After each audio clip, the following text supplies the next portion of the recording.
hooned vastutavad täna maailmas ligi poole energiatarbimise eest.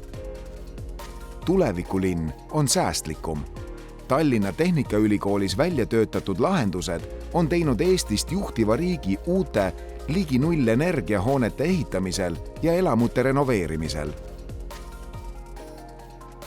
Digiauditi platvorm liidestab tulevikulinna kõik hooned, et nende energiakasutust reaalajas jälgida ning saadud andmeid automaatselt analüüsida. Eesmärk on tagada, et küte, jahutus ja ventilatsioon töötavad alati optimaalselt. See aitab probleemidele kiiresti jälile jõuda ja tulevikus paremaid maju ehitada. Nii on energiat säästvates majades ideaalne sisekliima. Tulevikulinn algab TalTechist.